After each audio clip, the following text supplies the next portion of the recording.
Good morning, Virgo. There's someone on your mind right now, isn't there?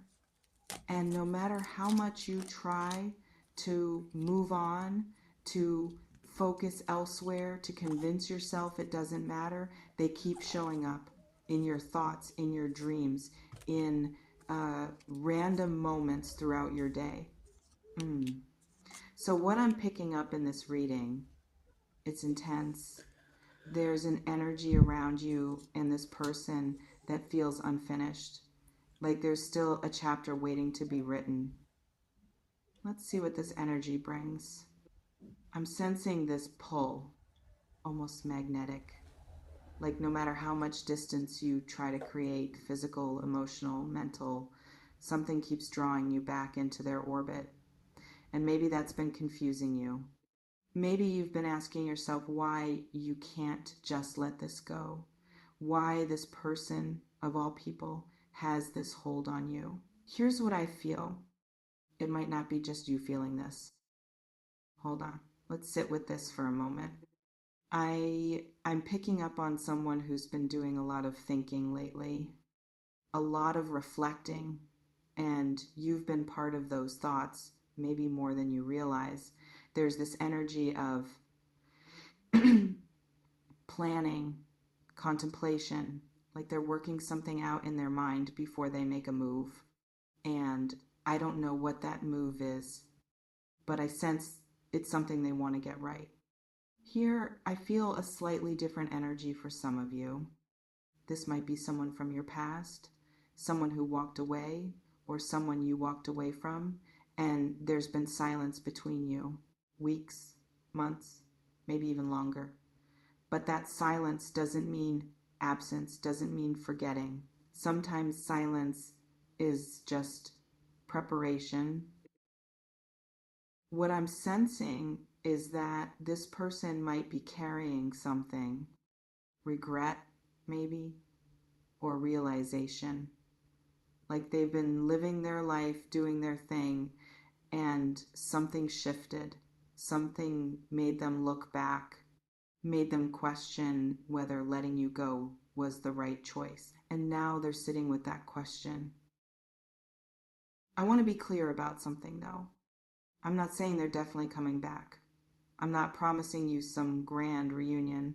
What I am sensing is movement in their energy, a shift from indifference to consideration, from closed to possibly opening.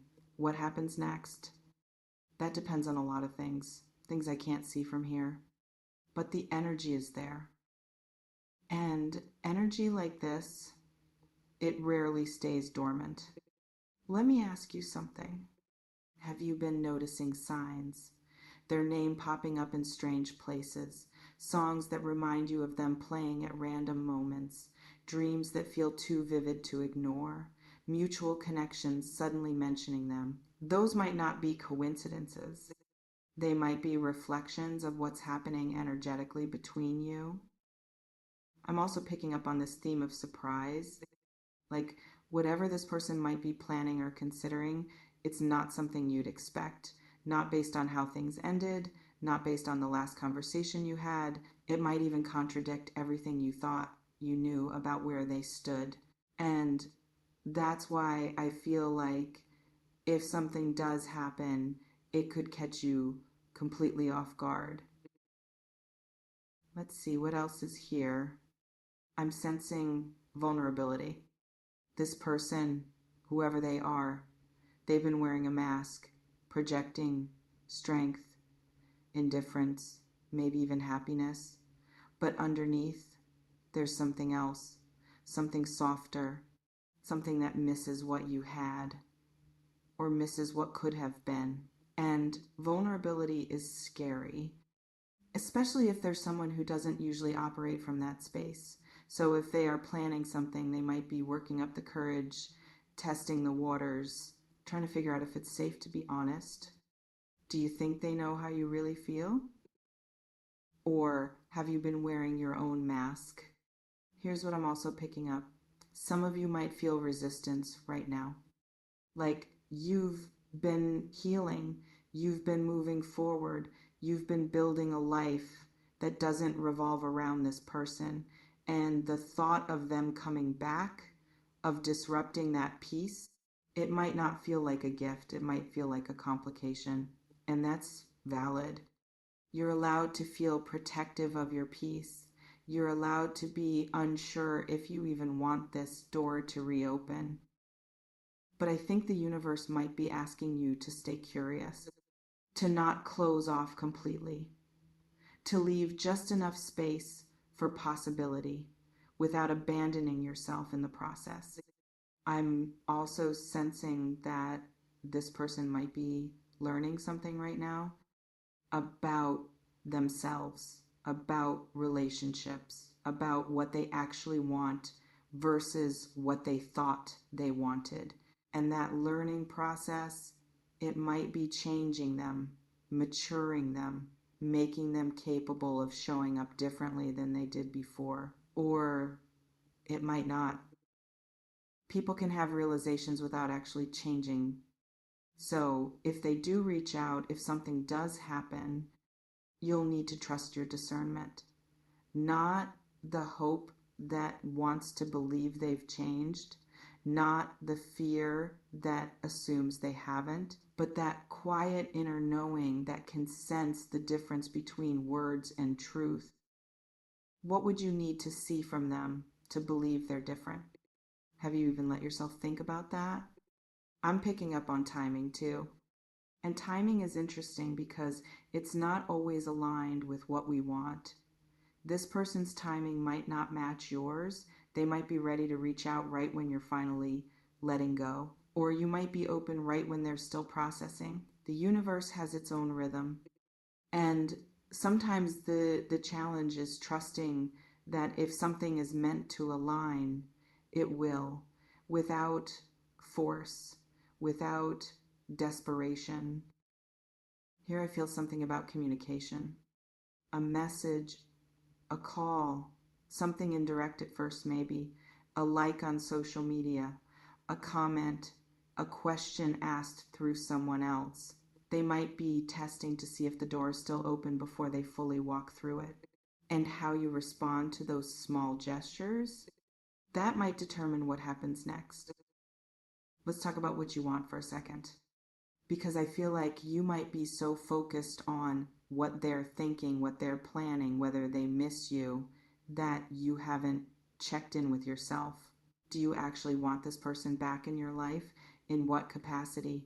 Under what conditions? Or have you been romanticizing what was, forgetting why it ended in the first place? I'm not here to tell you what to choose, but I am here to remind you that you get to choose. You're not at the mercy of their decisions. You're not obligated to say yes to every attempt at reconnection. You have agency here.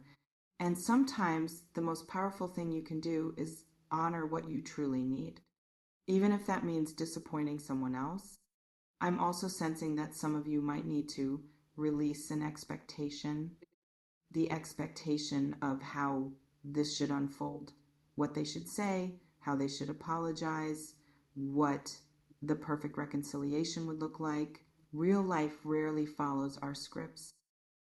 And attachment to a specific outcome might cause you to miss what's actually being offered. Let's see what else needs to come through. I'm feeling this energy of inevitability. Like whether it happens next week or next year, you and this person have more to experience together, more to learn from each other, more to resolve or explore or complete. But inevitability doesn't mean fairy tale. It doesn't guarantee happiness or longevity. It just means there's more to the story. And that story might be exactly what you hope for. Or it might be a final chapter that brings closure instead of continuation. Both would be valid. Both would be purposeful. I also want to talk about self-worth for a moment. Is less than #0. 5# is greater than. Because if this person does come back, you might be tempted to just be grateful they returned, to overlook things that need to be addressed. to accept less than you deserve because you're afraid if you ask for more, they'll leave again. But here's what I'm sensing: your worth isn't determined by whether they choose you. Your worth exists independent of their recognition of it. So if they come back, they need to come back correct, with accountability, with clarity, with genuine effort. Anything less than that is just nostalgia, not commitment. How would it feel to require them to match your energy instead of shrinking to match theirs? I'm picking up on something else. Some of you, this person represents unfinished business emotionally. There are things you never got to say, questions you never got to ask, feelings you never got to express. And that lack of closure has been haunting you. If if an opportunity arises to have that conversation, to speak your truth, take it. Not for them, for you. So you can finally put down what you've been carrying. As I'm closing this reading, I just want to remind you of something. Whatever happens with this person, whether they reach out or don't, whether it leads somewhere or nowhere, you're going to be okay. You've survived their absence before. You've built a life that doesn't require their presence.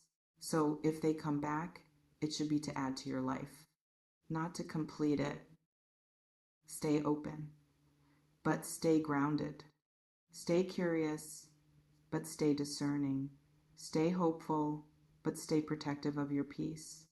The energy between you is real. What you do with it is up to you. Thank you for being here. If this resonated, let me know in the comments who came to mind when you clicked on this, and more importantly, what do you actually want to happen? Trust yourself. You'll know what to do when the time comes.